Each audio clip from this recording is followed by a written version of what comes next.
Hi everyone, I'm Picky Expert Dr. Mara Padilla Evangelista Huber. I'm a board-certified dermatologist, a certified dermatopathologist with a master's in clinical trials. Today, we are going to talk all about sunscreens.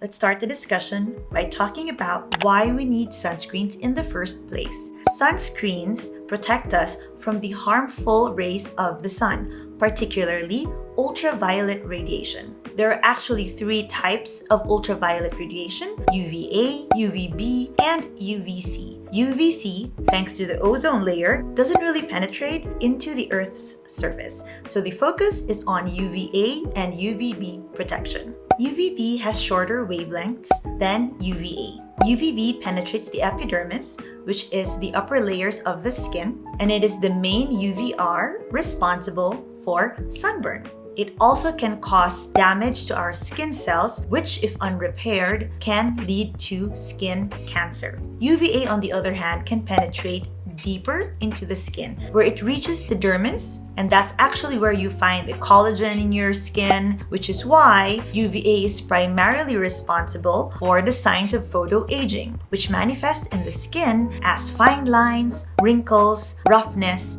pigmentations like sunspots. UVB is usually called the burning rays because they're responsible for sunburn, and UVA is usually called the aging rays because they're primarily responsible for aging. But the reality is both UVB and UVA contribute to aging, sunburns, and also skin cancer. That's why it's really important that your sunscreen protects from both UVB and UVA. So for the next question, how do sunscreens work? The active ingredients in sunscreens are the sunscreen filters. The only two inorganic filters are zinc oxide and titanium dioxide. All the rest are organic filters.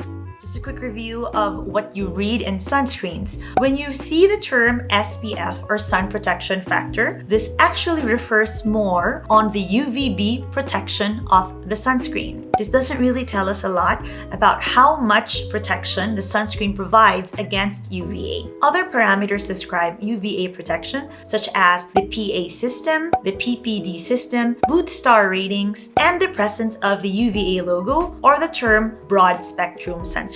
Nevertheless, whatever the labeled protection in the bottle, this is only achievable if you actually apply the sunscreen correctly. And what does that mean? It means you're applying the right amount and you're also putting an even, smooth layer on the exposed areas of your body. Based on laboratory studies, you have to apply 2 milligrams per centimeter squared of sunscreen to achieve the protection stated in the label. This roughly translates into 1/4 teaspoon for the face, 1/2 teaspoon for the face and neck, 1/2 teaspoon for each arm, and 1 teaspoon for each leg, the front of the torso, and the back of the torso. In reality, however, only 1/2 or 1/4 of this recommended amount is actually applied by the user. And like I said, that really impacts how much protection you get. So it's really important that A, you apply the right amount, and B, you apply it the right way. It's very important to have an even, smooth layer of sunscreen wherever you applied it. So it's not just enough that you have the right amount. You should also apply it as evenly as possible. And why do you have to do that?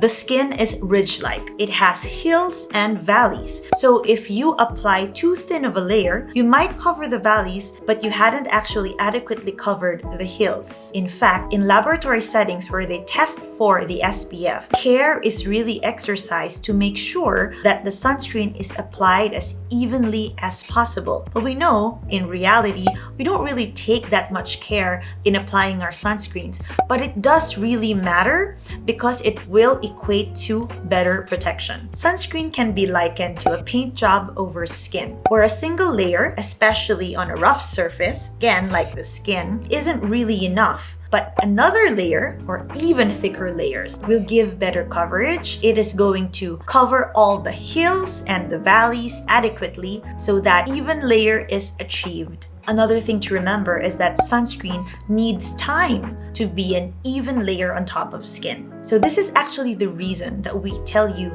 to wait 20 or 30 minutes before you go outside or before you put makeup on top of your sunscreen, because it takes time for sunscreen to set. It takes time for paint to set. So that's the reason why you need to wait, and not because you want the sunscreen to activate. Another question that I get a lot from my followers is, do we really need to reapply sunscreen? Now, sunscreen sits on top of the skin, and because the skin is a pliant, moving organ, naturally, the things that are on top of it also tend to move. And remember, we really need an even layer of sunscreen for it to work effectively. But if that layer moves around, then that even layer isn't really achieved anymore. That is why we want to reapply. So the reasons for reapplying sunscreen is, number one, to compensate for potential initial under application. The second reason is to replace sunscreen that might have been removed by movement, by sweat, by swimming, by sand, friction with clothing, or anything that might have brushed against the skin. I want to remind everyone that sunscreens are not complete sunblocks.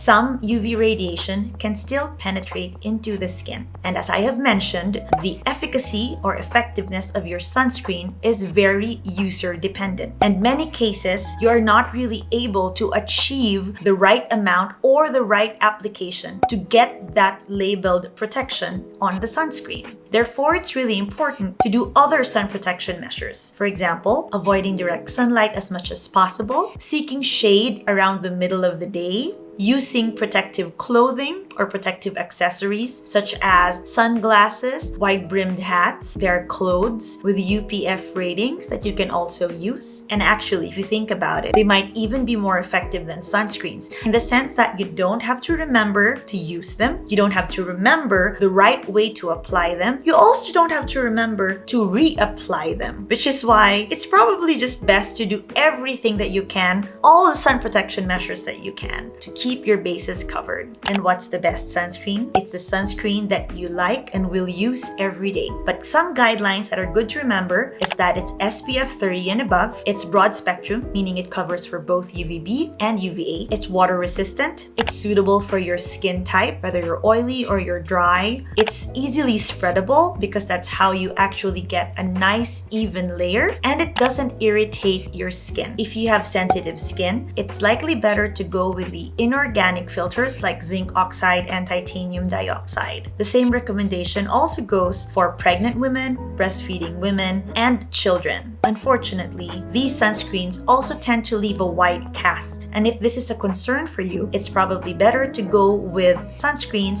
with organic filters. There are sunscreens that have a mixture of both, and you can choose whatever fits you best. Apply your sunscreens about 20 to 30 minutes before going out or applying makeup. It goes after all your skincare products, but before your makeup. So the order is skincare, sunscreen, makeup. Reapply sunscreens every 2 hours. However, whenever you're just indoors, I find that a single application is enough, especially if you're away from windows and direct light. Throw away your expired sunscreens. The filters are not going to be effective beyond the expiry date. Store your sunscreens below 30 degrees Celsius. When you're outside, keep them under the shade and don't store them in your car. And lastly, evaluate your sunscreen. Is it doing its job? Are you still getting sunburned? Are you getting new pigmentations? Does it feel nice? Does it look right? Because you have a lot of sunscreen options, and if you're not happy with your sunscreen, by all means, find another one. Because the most important criterion in sunscreen selection is something that you like and will use every day. If you want to know more about the science of skincare, you can follow me and Picky on Instagram or download the Picky app. Links are on the description below. Don't forget to like, subscribe, and hit that notification bell to keep up to date with new Picky videos. Thanks for watching. Bye!